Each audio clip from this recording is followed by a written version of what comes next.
impossible has happened! Unbelievable! No record for human life!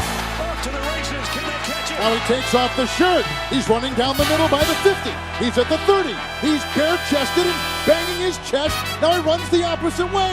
He runs at the 50. He runs at the 40. The guy is drunk, but there he goes. The 20. They're chasing him. They're not going to get him.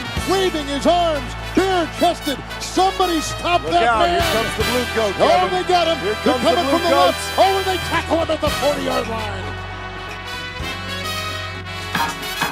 I'm talking about balls deep. I'm talking about balls deep. I'm talking about balls deep in love. I'm talking about balls deep. I'm talking about balls deep. I'm talking about balls deep in love.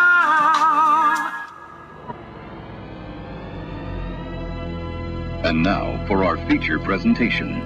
Balls Deep with Devin Jovan.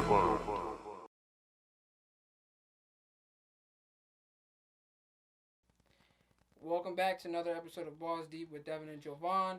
I just want to take the time before the episode to just say that I'm wearing this Brooklyn Dodgers hat to pay homage to Jackie Robinson, being that it was Jackie Robinson Day in the MLB not too long ago, and to also honor the actor who played Jackie Robinson in the film 42, which was Chadwick Boseman, who unfortunately passed away in recent days to his 4-year battle with colon cancer.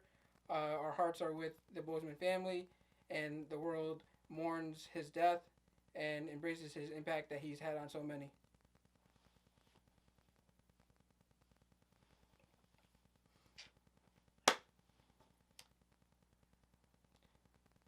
As we jump into the episode, we're going to talk about, free agents around the sports world, beginning with Leonard Fournette.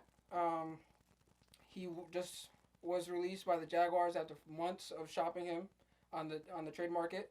I seen it coming, but what surprised me most was Doug Marrone saying that they couldn't get anything for him, not even a 5th or 6th rounder for him, which is kind of crazy. He cleared free agency, or he cleared waivers and is now entered free agency. And a few teams that are tied to him are the Bucks, and the Patriots, who expressed interest.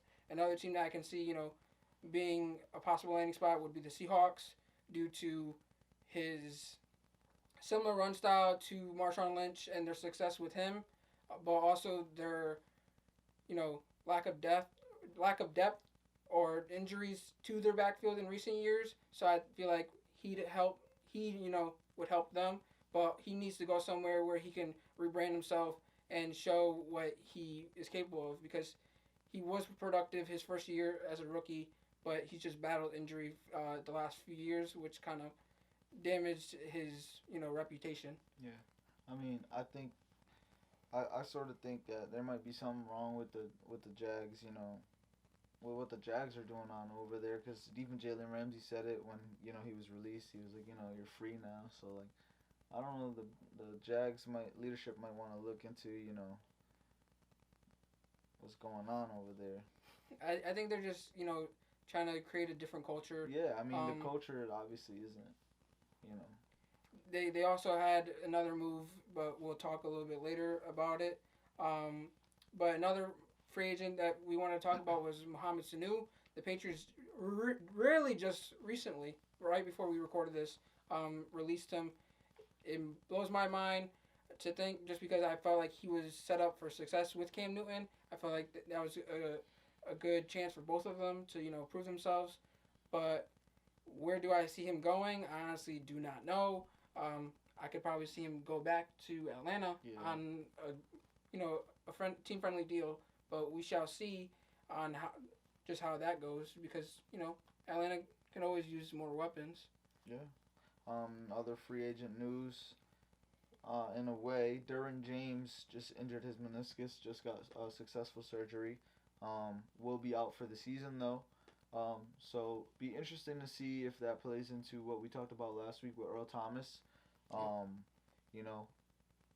He could go and he could make a very big impact over in LA for the Chargers. Anthony Lynn also already shut down rumors, but it could be a smokescreen. Definitely. In hopes that nobody goes and grabs him. Yeah, just because he is a talented safety, he has familiarity with the defensive coordinator, being that during his time with the Seattle Seahawks, Derwin James was a big blow to that defense, and just happens to have Earl Thomas on the market, so that could be a plug and play. Yeah, and with free agency from a different sport, Brock Lesnar is no longer a part of the WWE. Contract expired, and Kurt Angle came out and said that I guess he was asked if he was interested in going back to the UFC, and he basically said the only fight he's interested in at this point in his life is John Jones. So that begs the question of, is that fight even possible? Is it on the table? I mean, Dana White came out and said that well, first John Jones came out and said that his next fight is either Stipe or Brock Lesnar, and Dana White then came out and said if both fighters are interested, that's definitely a fight that he knows fans would love to see, and he would definitely make it happen.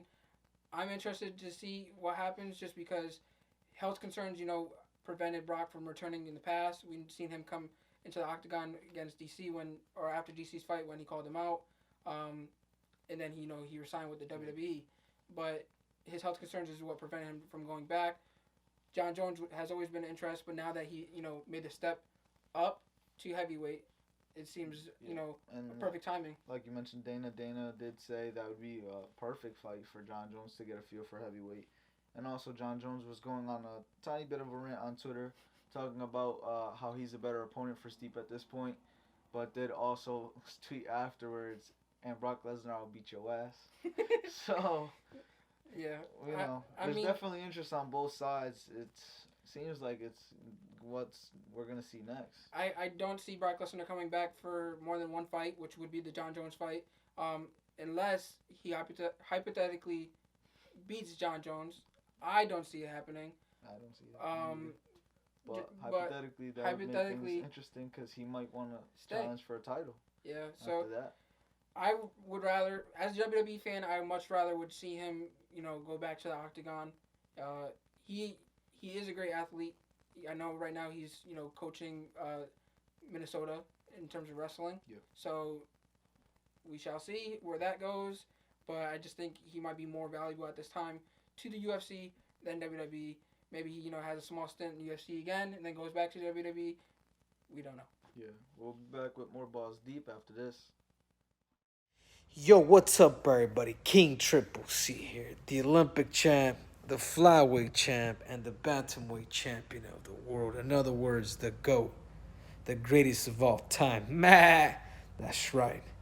Anyhow, I want to give a special shout out to Devin and Jovan. I know you guys have started your podcast, Balls Deep, with Devin and Jovan. I want to congratulate you guys, and I want to tell everybody that's out there that doesn't know about them to you guys follow them, subscribe to them, and you guys make sure to follow them on all your social media platforms, because if you don't, you guys can bend the knee to Triple C. We're back with more Balls Deep. To start, we're going to talk about the NFL. Yannick Ngakoue, we just mentioned A few episodes back. We just mentioned how they were looking for a trade suitor for him. Basically, he didn't want to be there.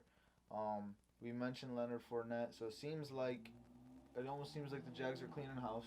Other than Gardner Minshew, they obviously plan to keep him and build up on that as far as we can see so far. But I mean, they just traded Ngakoue to the Vikings for a 2021 second and a 2022 conditional fifth. So, I feel bad for Gardner Minshew just because he's got little to work with over there, and he's ultimately fighting for an opportunity to be a franchise QB. But it seems like the Jags are more tanking for a Trevor Lawrence or Justin Fields, which is in the upcoming draft class. But as for the Vikings, I feel like this is a great move for them to replace Everson Griffin across from Danielle Hunter. That's going to be a really good duo. I think that might catapult them to first place in that division. I think in terms of compensation, they got him for fairly cheap. I mean, a second is not cheap, but I feel like teams like the Giants could have made that sacrifice for him. But he ultimately sacrificed some money to make it happen. I noticed. So good for him. I mean, he got out of a situation that he didn't want to be in, and he's somewhere where he can see himself building a future.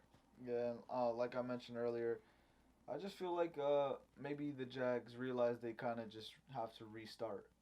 They have to just start rebuilding all over again. I mean, like I kind of mentioned earlier, speaking about Leonard Fournette, they need to fix up the culture. They need players that are leaders. They need young guys who come in and immediately make an impact.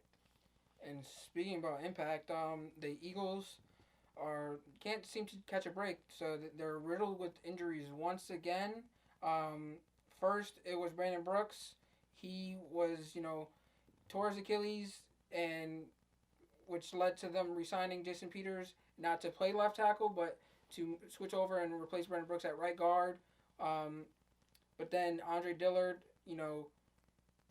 injured himself recently. He tore his bicep, and which is another blow to the Eagles' offensive line. So he's out for season. They talked about moving Jason Peters over is an option, but Jason Peters then said that he wants a raise if they want him to move over to left tackle because he signed to be a guard, and then which might lead them to go in a different direction in replacing Dillard at left tackle, just because they don't want to pay up. But I think they should just pay up and find a guard replacement instead because Peters has experience blocking for Carson Wentz in that offense. And then Jalen Reagor, who they drafted in the first round as receiver this season, he's out for 3 to 4 weeks with a shoulder tear. He was supposed to be big for their offense in terms of stretching the field and adding another reliable receiver for Carson Wentz and the Eagles team, who had peanuts in the receivers room last season. So that's a big blow to them. They can't seem to catch a break. I don't know what they plan on doing. Yeah, the Jalen Reagor one kind of really sucked for me. I mean, as a Giants fan, obviously you don't want to see anybody get injured, but it doesn't usually bother me when an Eagles guy is out. But I actually drafted him in fantasy football, expecting a big season from the rookie. Not that he still can't. It's only 3 to 4 weeks, and there was even saying that with the timeline, it's possible he might not even miss a game. So we'll see. But there's really no true number one there other than maybe Jackson. They have Alshon, but I think they're shopping him though. Yeah, and he's he with the injury history and him being in and out, it's always tough to kind of rely on him as a number one. So I was expecting a big season from the rookie, and obviously, we don't know what he's going to be able to do with the shoulder tear.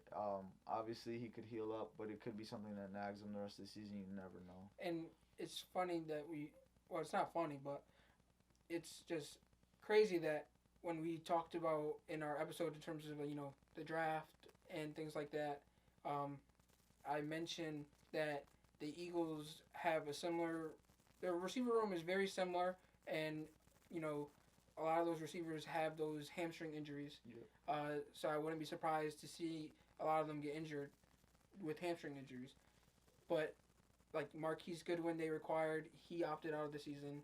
Deshaun Jackson's returning from an injury, but he has a big injury history. Alshon Jeffrey, big injury history. Now Jalen Reagor starts his career off as an Eagle with an injury. It seems like my prediction is slowly coming to fruition. Not to mention Carson Wentz is out with a soft tissue injury. It's more of not of an injury. It's more, he's hurt, and they're just taking precautionary steps to, make sure and secure that he's ready for the season. But that's just, with his injury history, it's kind of something that you don't want to keep you want to keep your eyes on. Yeah, and you mentioned the lack of depth at wide receiver. So to move on from there, the Giants trying to help their lack of depth at cornerback by scooping up Logan Ryan.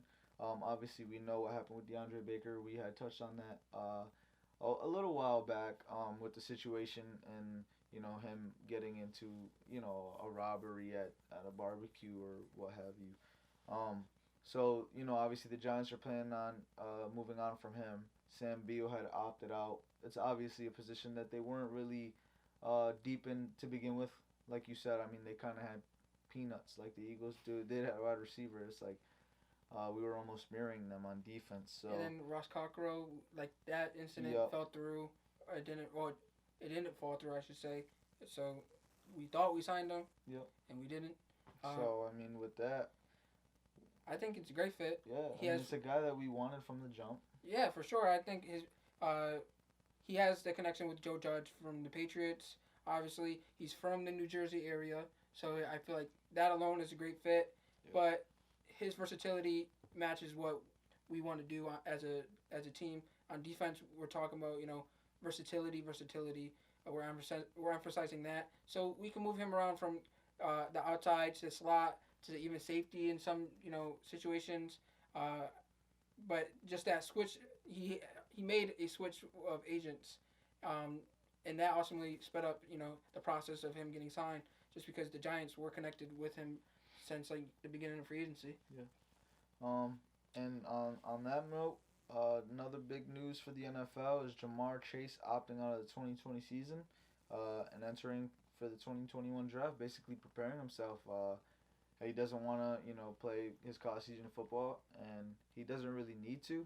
He's probably the consensus number 1 wide receiver next year, anyways. Probably he is. So I mean, he's one of the best players coming out of the draft in general, offensively. At a skill position, whatever you want to say, he's one of the top guys. So it's pretty huge. Him just planning to opt out. He's probably the biggest name to opt out of the college season thus far, which is really surprising considering we are seeing a lot of big name players more so wanting to play as well. So, and I mean, if the Giants end up with another top 10 pick, that's someone I would love to have on our team. I hope we don't. Well, yeah, obviously. Granted, if we get a top 10 pick, hopefully we get him. Yes. But hopefully we don't have another top 10 pick. As for that, we're going to move on to, MLB. The MLB trade deadline obviously was August 31st. It usually is July 31st, but with, everything going on, it got pushed back a month, and it just recently happened. Some big moves happened.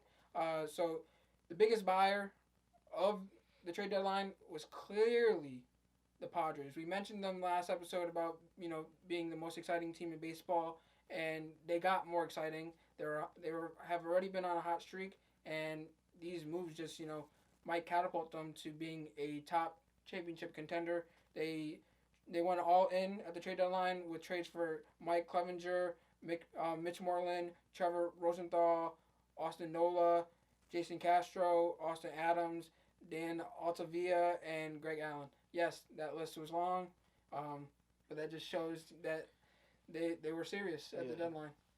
And then as for biggest seller, it was the D-backs. They traded away Robbie Ray to the Blue Jays, Starling Marte to the Marlins, and Archie Bradley to the Reds. They just see their season, as a wash, basically, and they want to rebuild. So they got a lot of prospects in return for them, and hopefully, next season they can turn around. Yeah, like you said, we were just talking about the Padres last week. I think the moves that they made were huge. Obviously, their offense has been great. They have 2 of the best players in baseball offensively, Machado and Tatis Jr., who are also the anchors of their defense. And really, it seemed like they kind of just tried to focus a lot on pitching. It seemed like on trading, they went after some really big names for, their starting lineup and also, to fill in some of their bullpen. So, like you said, they could be a really serious contender at this point. Especially with a short season, as hot as they are, if they can continue to keep the streak. And then with eight teams also, from each conference making the playoffs this season, yes, it should be fairly interesting to see how far they go. But in terms of the NL, they might be the Dodgers' biggest threat. And right now, I know last time we talked, the Dodgers were the best team in baseball, and they're in the same division. And they still are. Yeah, The best team in baseball. So they're in the same division, which also makes it even more scarier because your division rivals are usually the teams that know you best. So with them, supplying their pitching and their bullpen, they're gonna be even scarier as a team. Yeah. And with that, we're gonna be back with more balls deep. We're gonna end up talking about some. We're gonna update you guys on the NBA and the NBA bubble playoffs. It's crunch time. And we're back with more balls deep. We're about to talk about NBA playoffs and them transitioning to round 2 for the most part. The first series, Lakers Blazers. Everyone thought the Blazers might push the Lakers to 6 or 7 games, being that they were on a hot streak going into the playoffs.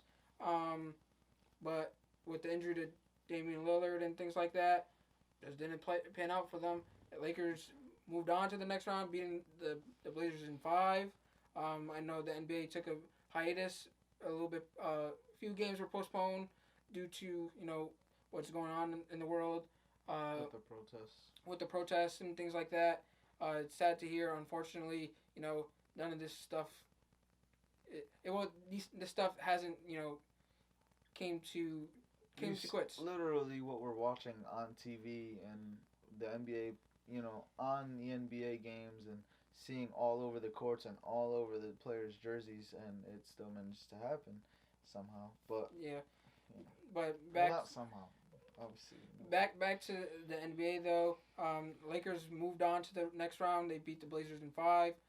They don't quite know who they're playing yet, being that the Thunder and the Rockets, they're going to Game 7. Yeah. The Thunder forced the Game 7 versus the Rockets behind a big fourth quarter from CP3 with his step back 3-pointer being guarded by Robert Covington, and then tapping him on the his rear end. I mean, I don't know if he was giving him credit for his good defense or he was taunting him. Chris Paul is big on taunting his opponents, but I do know there was one point where they're shooting a free throw and he's literally not even looking at the basket. He's staring at James Harden. So he's literally looking at the opposite side of the court, just staring at James Harden. So this series is very interesting. Down to the wire. I think you called 7 games, and I think you called the Thunder. I did. I called the Rockets winning very handily. And it looked like honestly, it looked like it. Yeah, and I'll eat my words because the Thunder look really good, and Chris Paul has this look in his eyes that he wants revenge. He's trying to get it done. He's trying to beat that team that basically disrespected him. Yeah, disrespected him. I mean, I don't blame him. I'd love to see them win. It's only right, Bron just eliminated Melo. He got to eliminate, CP3 too. Well, sadly on Melo's part. He gotta take out the banana boat, for his But I called Thunder in 7. I was, scared for my prediction after the first 2 games, with the Rockets winning handily without Westbrook. Westbrook came back after, the Thunder won 2 games and tied the series. He came back for Game 5, struggled, a little bit offensively. Thunder won. Game 6, he was playing better than he was Game 5, but in the fourth quarter he struggled with turnovers. I was surprised to see the ball in his hand instead of James Harden. Yeah. But that last turnover that he had, pretty much ended it for them. Lost all hope. But Chris Paul has been hot. He's been carrying this team. I know after his post-game interview, he said they were just fighting for a chance. And just because, they disrespected that team from the jump. Yeah, nobody gave him, including me, nobody really gave him a chance. And he was talking about how a lot of the players on the team have been disrespected in terms of getting traded from, other teams. So they all have a chip on their shoulder. And as a Laker fan, the Lakers going to eat it next round. Well, regardless of who they play, I have Lakers in 6. I do think each team has their factors against the Lakers. I don't want to play the Rockets simply just because of James Harden. I feel like if they were to take games away from the Lakers, it's because of him and his high But scoring. I also feel like Westbrook is that type of player where, you know, it's kind of like what I said about Mbappe and Neymar. I mean, we know who the better player is. Oh, for sure. But depending on who you get, like what you get out of Neymar, and in comparison to Russell Westbrook, I mean, they're game changers. I mean, if you get the Russell Westbrook that can drop 35 a night or 40 a night or even just out of nowhere get 50 or, hitting triple doubles with 30 points a night, I mean, he's more than capable of doing anything. Yeah, he's capable of doing everything, but the inconsistency of Westbrook and depending on who you get is really what, is the difference between your team being a championship contender or not. Yeah, with the Rockets, they're a 3-point shooting team, and they stretch the floor, and that's what scares me as a Laker fan, just because that's our weakness. But you live and die by the three. That too, but I think that's a bad matchup on their part, because if you watch these games against the Thunder, there's literally no defense in the paint from either team unless Steven Adams is in the game. So that's gonna, to me, just LeBron James and Anthony Davis are gonna chew against that defense. 100%. And not to mention Anthony Davis, he is a big, but also he's very good at stretching the floor, and he's also able to get out on the wings and guard. Yeah. So, but I think the matchup I don't want is the Thunder, and the reason why is because they have Steven Adams. I'm not saying he's gonna stop Anthony Davis, but that's a matchup that an extra body that they can throw at him. He is a defensive-minded center. He also grabs boards, but that guard play, that trio of Schroeder, Chris Paul, and Gilgeous Alexander, that's our weak play. Our weak point at this point is guard play. So that scares me, honestly. I know I said Lakers in 6 regardless who they play. What are your predictions? Because by the time I got the Lakers in 6. Regardless. Yeah, regardless. I don't see.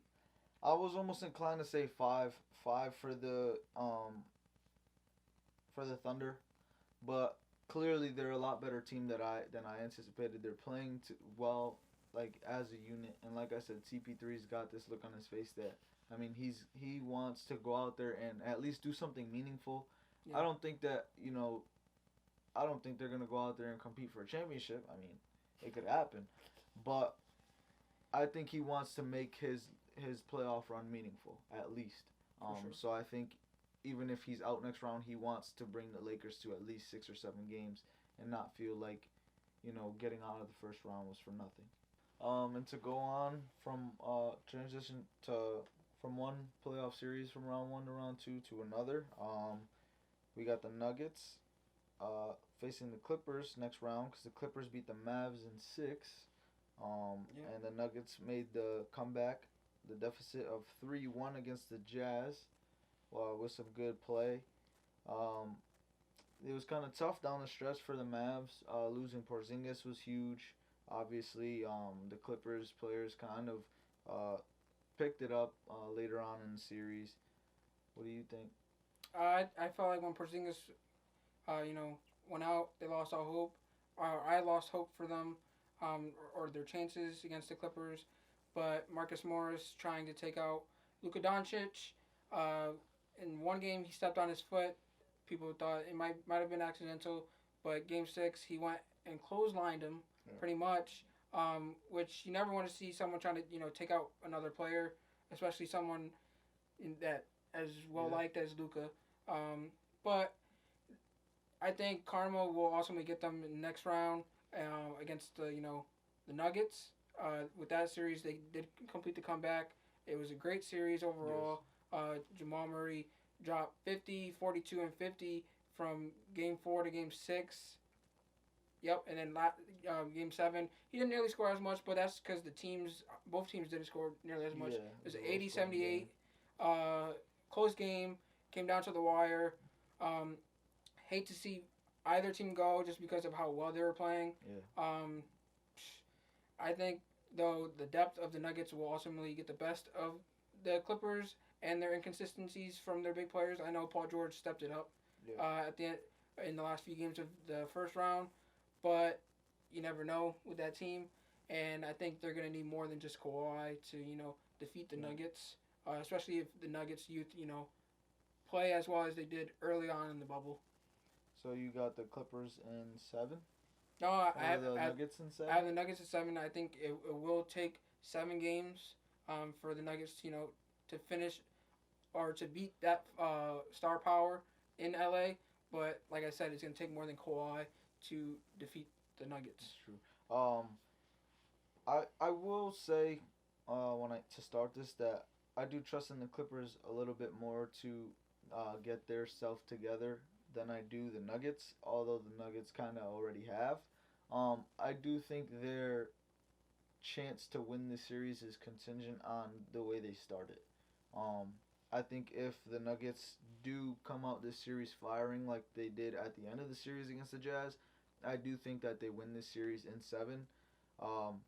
But if they come out looking sloppy the way they did, even in one game, even if it's the first game, which I think is huge for them, I think there's gonna be real tough for them to win that series if they don't come out firing. I have the Clippers winning game 1, just because the Nuggets game did go 7 games and they only have 2 days rest. Yes, Jamal Murray, 2 days rest, and the Clippers had a chance to rest.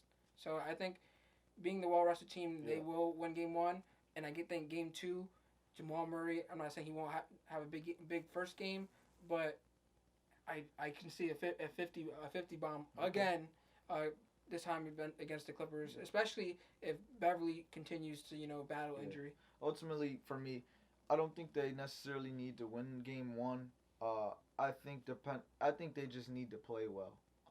Regardless if they win or lose, they need to keep that game close, and they need to be playing well, not both teams playing terribly and they just so happen to lose. They need to be playing well if they lose, because they need to continue on that momentum which they ended with against, like I said, the Jazz. If they don't and they come out sloppy, it's gonna be it's gonna be tough for them, because they can't.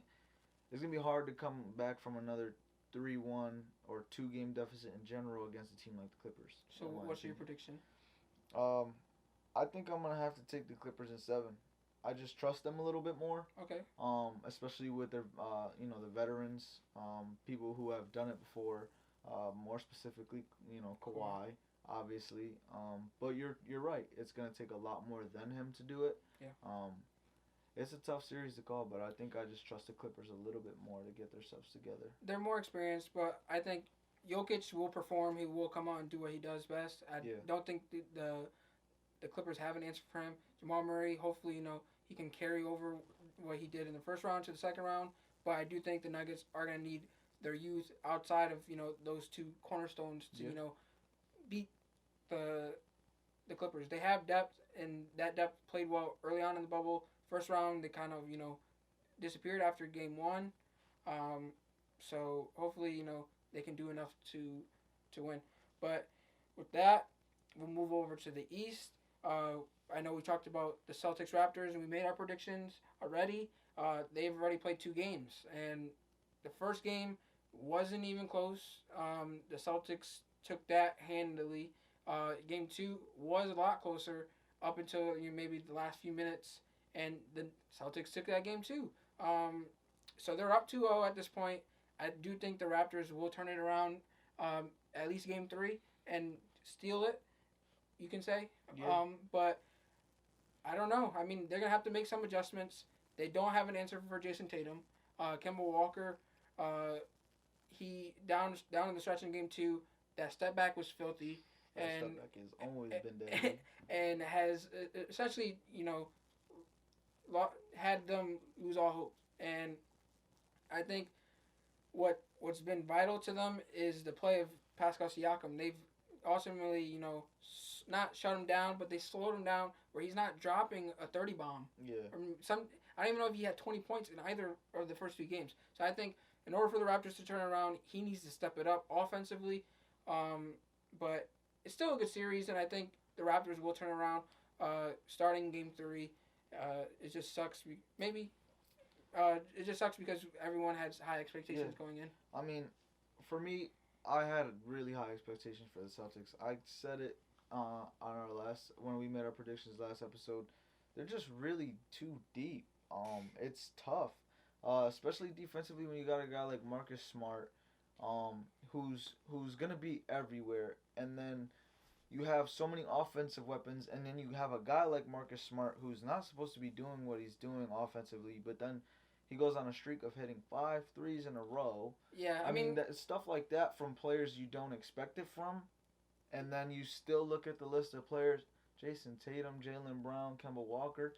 It's tough to beat that when you have that many talented players, and then you have another guy who not often goes out and has offensive nights like that. Just goes and goes crazy, goes insane. I mean, it's crazy because he was struggling offensively, and they left him open, and they continuously left him open, and the Celtics kept saying, "Just shoot the ball, just shoot the ball. Is gonna hit." And then he made it. He made a couple, and they still left him open, and that's when his hot streak happened, and that ultimately is what hurt the Raptors in the long run. I mean, he's playing against Siakam on not all the plays, but some of the plays defensively, and then to go on the offensive side and hit those important threes to help these star players.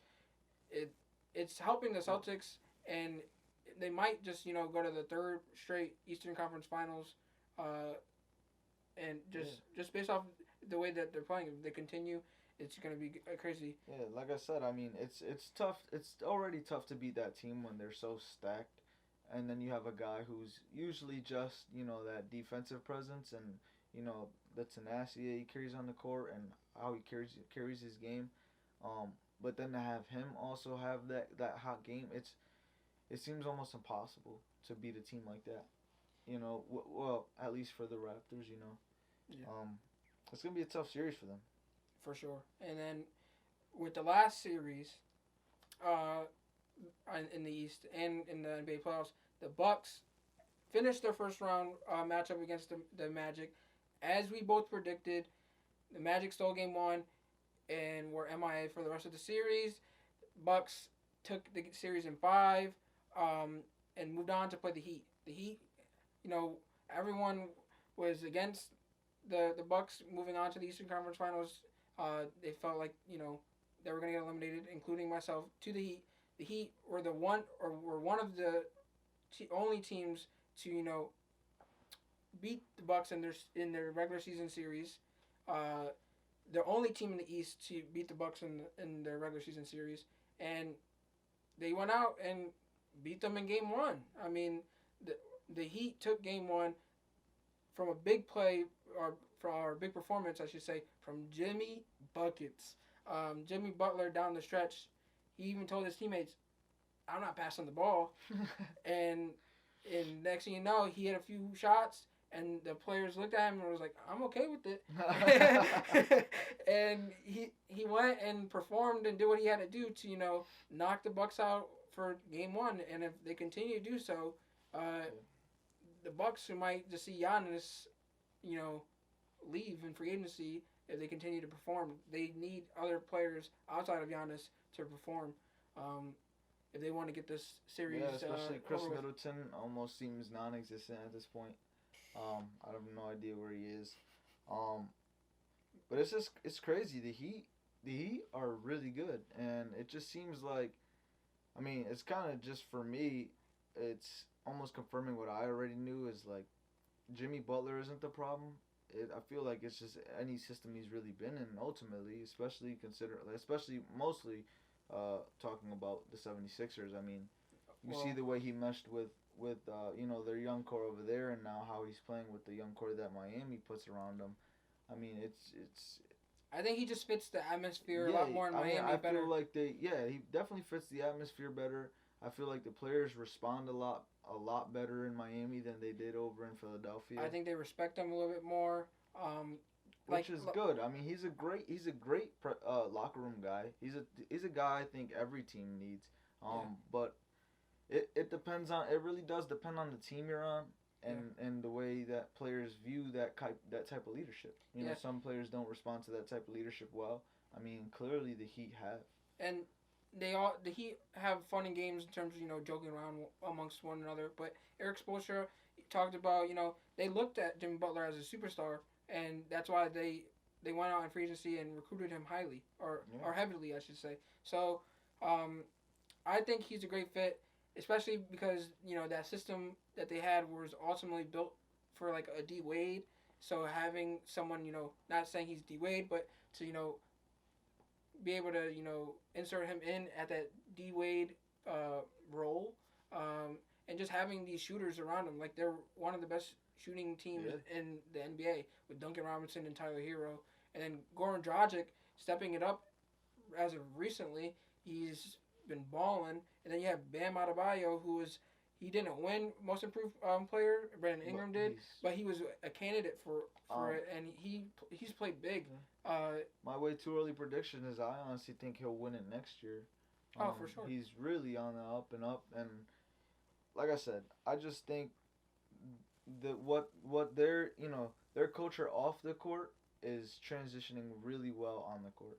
Yeah. And I feel like that's really high praise to Jimmy Butler. I think he's a huge part in that. And I think I was a big fan of Jimmy Butler when he was with Chicago, and I thought he might have worked out in Minnesota, but when he got traded to the 76ers, it was working well for him, but obviously the team was underperforming. Yeah. So to see him in an atmosphere that he chose, and he's able to control it. I don't think he's a number one option, but he's proving a lot of people like myself wrong. I'm not saying I think he's a great player on a championship team as a number two option. Number one option, I didn't think so, but he's a very good number two option. Oh, for sure. He's a good two-way player. In my opinion, I think he's a number one option, but I can see what you mean by a number two option. But if he is a number two option on any team, he's a very good number two option. I mean, I'm not saying he can't be a number one option. As you can see, he's proven that he can be. Yeah. On the right team, and the Heat seem to be that right team. So I'd like to see, maybe they go out and recruit maybe another star to pair with him, with their youth. They're talking about Giannis possibly, if he does leave Milwaukee, he might either go to Golden. Everyone's pointing to Golden State, which would be crazy, and I don't want to see that happen. I hope not. I think if Giannis does leave Milwaukee, he's better off just staying in the East. Yeah. And the Heat are a team that can do well for him. You'll have Butler there already, and Bam Adebayo. Bam can move to the 5. Giannis at the 4. Giannis did say a few years ago that he doesn't want to go. He does not want to leave the Bucks, but if he ever were to leave the Bucks, he doesn't want to go to a big market team. Yeah, Miami I think might be a little too big. So, but things do change. Obviously, with the way that team is meshing together and how good they're playing, that could change. And it could change his mind. And I think both their Butler and Giannis, their mentality will mesh perfectly. They both have that Mamba mentality where like they're the alpha male and they want to improve and by any means. And Miami has shooting just as well as Milwaukee does. So I think it'll be a perfect match. And probably a lot more consistent shooting than Milwaukee does. Oh, for sure. Especially down the stretch, as you can see in the playoffs. Yeah. But that would be crazy. Yeah, I'd love to see that. I think for the right culture and the right team and what feels well to Giannis, because he does seem like that type of personality and where he'll go somewhere if it feels like the right situation. Yeah. I think, Miami being maybe too big a market, it could be something that, it feeling like the right team might make him change his mind. For sure. And with that being said, that's all we have for you today for episode 18. We're almost at 20. 18. We're almost at 20. So thanks to all of you that are watching. As you know, you can hit that follow button if you haven't already. Go like and subscribe to us on all platforms. We'll definitely leave the links below in the description. And comment. We want you guys to comment. We got a few topics that, from our Q&A on Instagram. Thank you to those that submitted some. We'll definitely be talking more about those if we haven't already. But just make sure to go like, follow, and subscribe to us on all platforms, and we're available pretty much everywhere. So you should be able to find us. Yeah, and just like you said, just keep commenting. Interact with us. It could be about whatever. Say anything.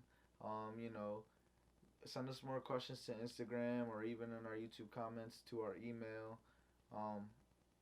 Just leave us some stuff to interact with and to send answers to you and stuff that you can see on our episodes. So you can see something that you mentioned on our feed or on our video.